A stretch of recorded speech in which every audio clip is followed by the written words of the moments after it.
All right, guys, the moment of truth is upon us. The big Nintendo Switch 2 Direct is going down this Wednesday. That is April 2nd at 6 a.m. PT, 9 a.m. Eastern Time. I will be live reacting and streaming the show, so if you want to hang out well beforehand, I'll be going live about 2 hours beforehand to get you guys ready to talk about different things, get your predictions and reactions and all of that. Make sure you guys lock in, tune in here. We're going to be getting that done. Hit that subscribe button, click that notification bell, and of course hit that like button on this video and let me know what you're most excited on possibly seeing at this upcoming Nintendo Switch 2 Direct. Now let's go ahead and jump right into what's happening with the predictions. What do I think is going to happen at this Nintendo Switch 2 Direct? Well, there's going to be a lot of stuff, so let's go ahead and run down the list of my predictions here. Number one, I do think that there's going to be a big brand new 3D Mario game. Surprise, surprise, Nintendo is going to show off a Mario game, but there's been discussion on what this game's going to be. Is it going to be a sequel to something already done? A Super Mario Galaxy 3, a Super Mario Odyssey 2? Is it going to be something like a Super Mario 64 2? I mean, who knows what it's going to be, but I do think that it's going to be a brand new concept 3D Mario game. So they're going to take, of course, ideas from the past and throw them into a new game, but it's going to have a new title, a new theme, and just a new vibe to it, just like Super Mario 64 was different from Super Mario Sunshine, and Sunshine was different from Galaxy, and Galaxy is different from Super Mario Odyssey. So just going in that way, or even like Super Mario 3D World, although they've done some sequels to follow up, I think this one is going to be a completely new concept 3D Mario game. Whether it's going to be a launch title or a first year title or so, once again, we're going to have to wait on that. I'm not exactly sure what Nintendo's planning on doing there. Next up, new Mario Kart game. We've already seen it once when they revealed the Nintendo Switch 2 and they bumped up the player count to 24 at this point, so it's double based off of what we got on the Nintendo Switch 1, and right there, that just goes to show you that the Nintendo Switch 2 is significantly stronger and beefier than the Nintendo Switch 1 when you double the player count of a frantic 60 frames per second racing game like Mario Kart with all sorts of items and things going on at some time, and you have to get things done quickly and show stuff very quickly. I think that that is impressive in its own right, so we're going to get the details on that game. That could be a launch title as well, and I think they're going to show off exactly what the new hook and gimmick is, because with 24 players on a single track, you can't have the game play exactly like it played before in the past. It'd be way too crazy. There'd be way too many items. It'd be like Baby Park all the time. So there's definitely a new hook or a new theme. Maybe it's going to be more team-based. I'm not exactly sure what they're planning on doing here with this 24 racers, but fundamentally, you have to change the mechanics of the game in terms of how items work or how things work. Otherwise, this would just be a crash fest throughout the whole time. You'd just be getting bombarded like it was Baby Park when you're racing. So I do think that this is going to be a new style of Mario Kart game that we have not seen before. Next up, let's talk about Monolith Soft. I do think that we might get a sneak peek at their next big game. Monolith Soft has made a massive name for themselves on the Nintendo Switch, being able to get the full Xenoblade Chronicles trilogy on the platform. In what, 8 years, they were able to release multiple games in addition to remasters and expansions as well. Monolith Soft is efficient, they're fantastic, and they've been hard at work on their new RPG for the last 2 to 3 years. So we could get a sneak peek at the first Monolith Soft new RPG. Now, whether that's going to be Xenoblade 4, a Xeno something else, or brand new IP, we don't really know at this point, but here's what I do know. When it launches, it's going to be goated. Just like all of you guys, that if you subscribe to the channel right now, and if you're not subscribed, you'll be goated. So make sure you hit that subscribe button if you're enjoying the content, and of course, hit that like button.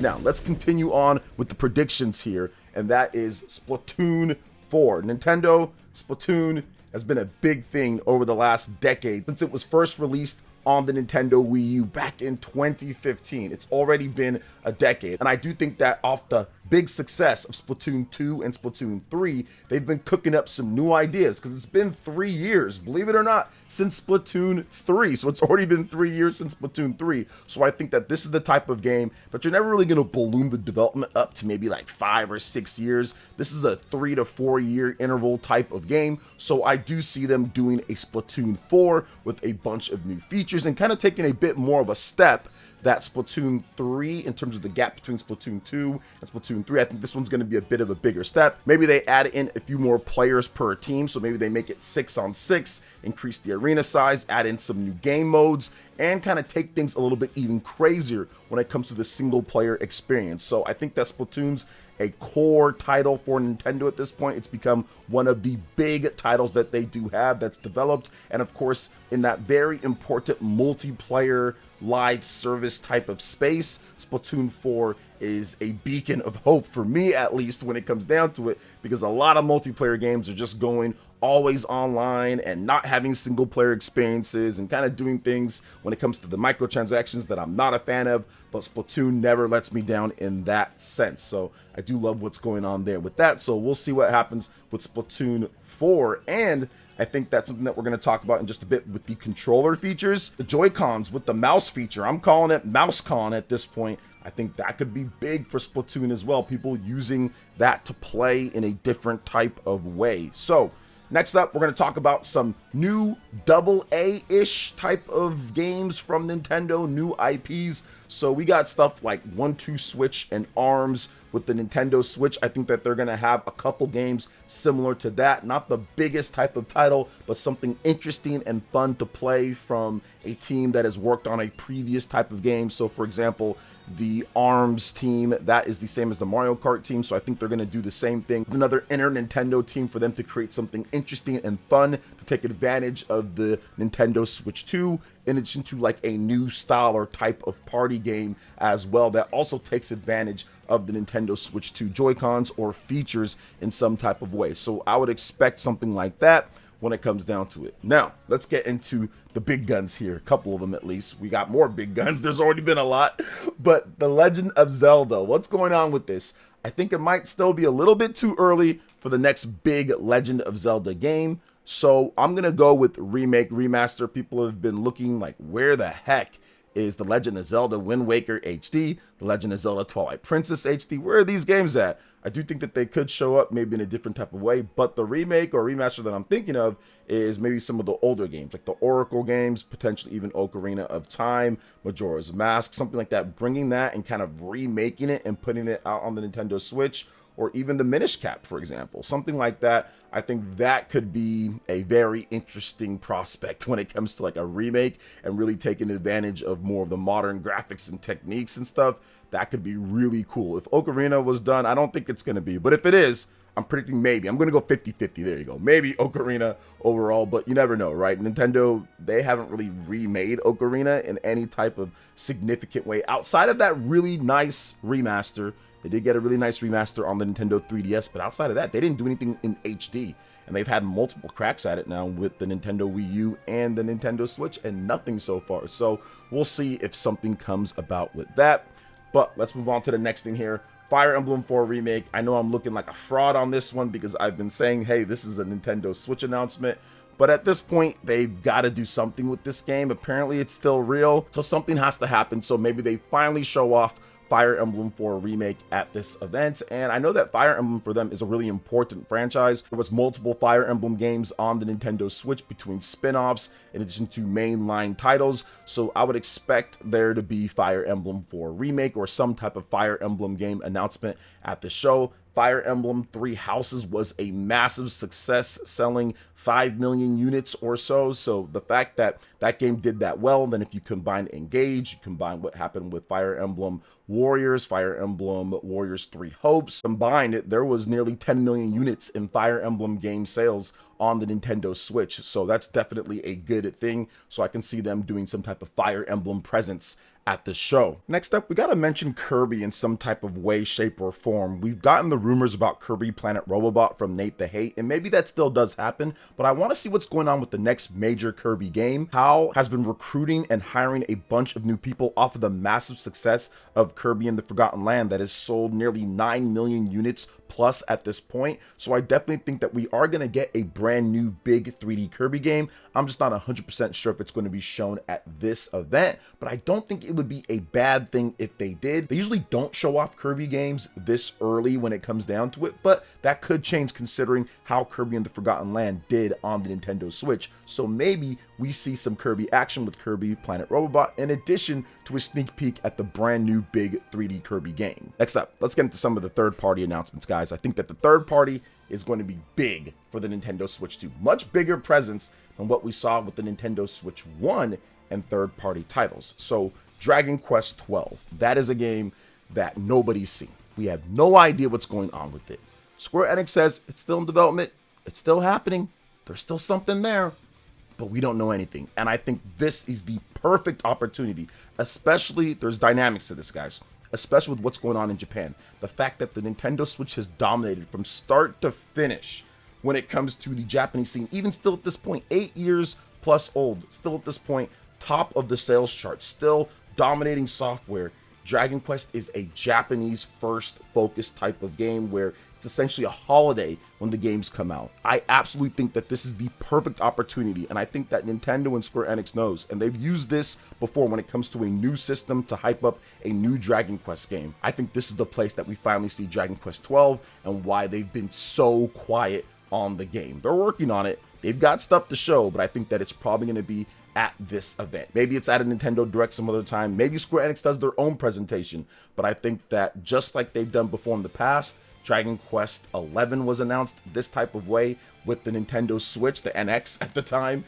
Dragon Quest 10 was announced. When it comes to the Wii, they've used the Nintendo platform so many times to announce big Dragon Quest games. And I think that we finally get the first taste of Dragon Quest 12 here at the Nintendo Switch 2 Direct.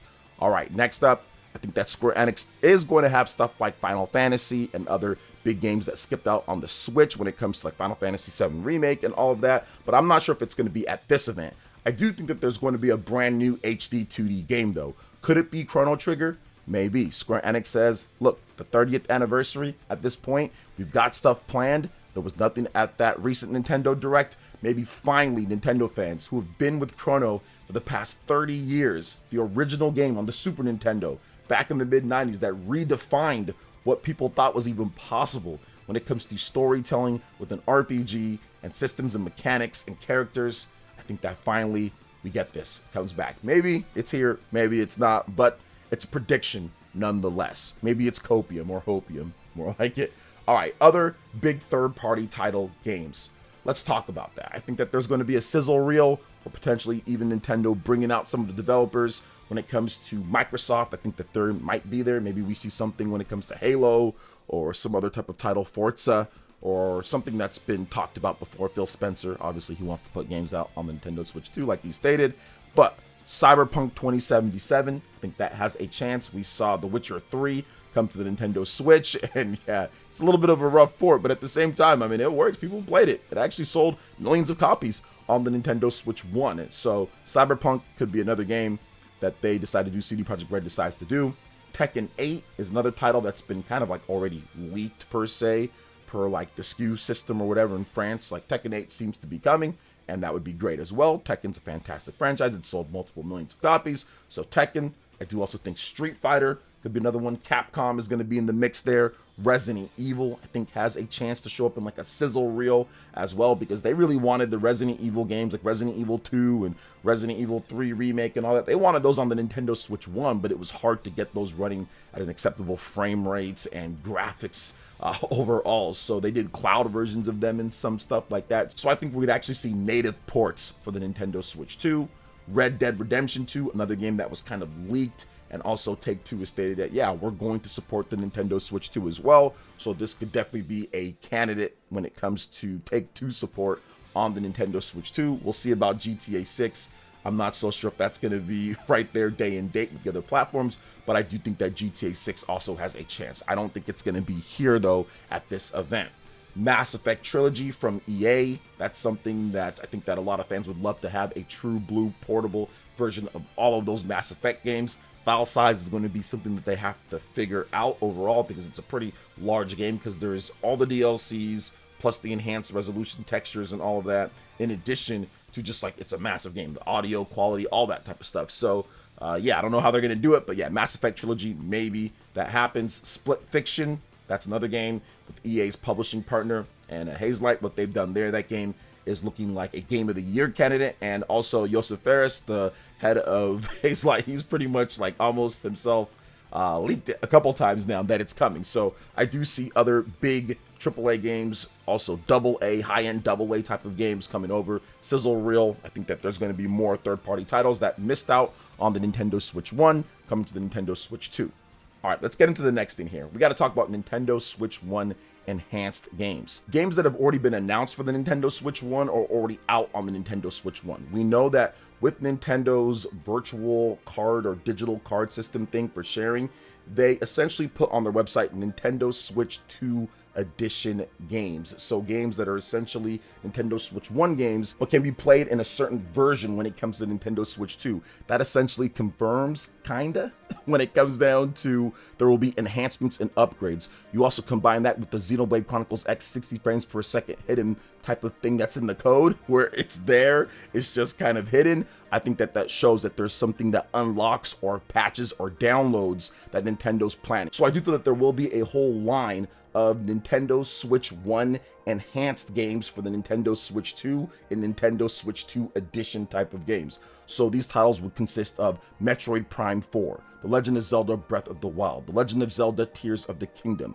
Xenoblade Chronicles X, Astral Chain, Metroid Dread. These type of titles I think are all going to be positioned as, of course, these are Nintendo Switch 1 games built for the Nintendo Switch 1, but if you play them on Nintendo Switch 2, you get X, Y, and Z enhanced and upgraded. I think that's going to be a segment that they're going to discuss, because it looks like there's some more in line when it comes to Nintendo's backwards compatibility, how they're handling digital, how they want people to transition over to the next system. They're trying to set up everything so much smoother than what it's ever been before. It's been hectic.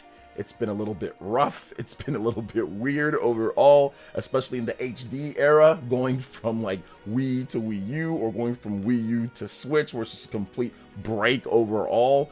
But I think that this time they're really trying to make that transition as smooth as possible. And for the first time ever, it might actually be somewhat smooth. It's always been rough, but it seems like this one's going to be better. And I do think that these Nintendo Switch 1 games are going to be getting their own block of enhancements that Nintendo will touch on at the Nintendo Switch 2 Direct. Okay, let's talk about some of the other stuff.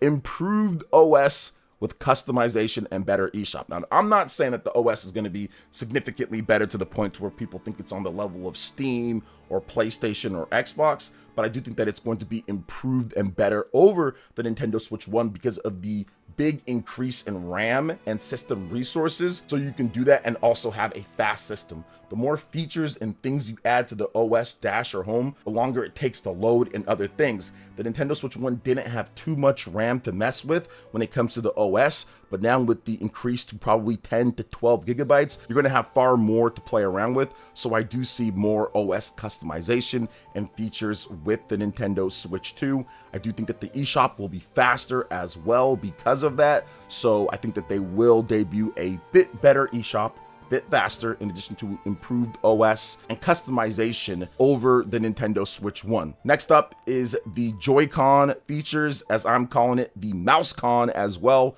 Mouse mode is going to be something that Nintendo probably talks about, how it can be used in applications like Splatoon, for example, or Metroid Prime overall, or maybe even something new or interesting like Mario Paint, Super Mario Maker. There's a number of titles that Mouse-Con features could work really well with. I also think that they're going to have HD Rumble 2. So HD Rumble was awesome and it was pretty cool at the time that it released back in 2017. But there's been some improvements in that type of technology. So I'd expect Nintendo to improve HD Rumble just a bit as well, and maybe call it HD Rumble Plus or HD Rumble 2. All right, for the last thing here, guys, is GameCube and DS NSO, plus a new tier of at least $60 a month or so. Look, Nintendo Switch Online has went through a lot of changes and transitions in terms of adding systems and doing different things. It's still not up to the level in terms of its potential of what it could be, but it's starting to look significantly better when it comes to a value proposition and what you get. Now, me personally, I've never been big on buying the same games over again. I just don't necessarily care about it because I've already bought these games so many times over and I can have them if I really want them. But at the same time, I still feel that it's important and it's good to get these games out. And the NSO offers something that the Virtual Console didn't offer, which is the online play for all multiplayer games with your friends. So that's pretty cool. If they add in GameCube and DS, that would be really huge for the online multiplayer and what you can do when it comes to playing these games. Maybe something like Mario Kart Double Dash online, that would be great overall. There's a bunch of DS games that have really good online multiplayer, so I could see them doing GameCube and DS NSO, new tier, and maybe, just maybe, there's been some rumors about a feature with the Nintendo Switch 2 when it comes to that C button, and using that C button to connect a Nintendo Switch 1 system and use it as a screen, or maybe even another Nintendo Switch 2 system to use it as a screen. So that can have built-in Nintendo DS and 3DS potential features for the future. So I could see them doing something like that, something kind of weird when it comes down to it. That's totally like Nintendo. They've chased two-screen type of things for years now at this point, from the GameCube to the Wii U to the DS to the 3DS. They've done it so many times. Why not have it as another optional feature here overall? So these are my predictions. Now, a lot of this stuff might not happen, but a lot of it might happen. And there'll probably be a bunch of other things that I didn't say here that do happen. So let me know what you think. What are your predictions for the Nintendo Switch 2 Direct that's coming up? And remember, I will be streaming the show bright and early over here on the West Coast. So make sure you wake up and hang out with me right here. Hit that like button, hit that subscribe, click the notification bell, and we will see you guys for the next one. Peace out.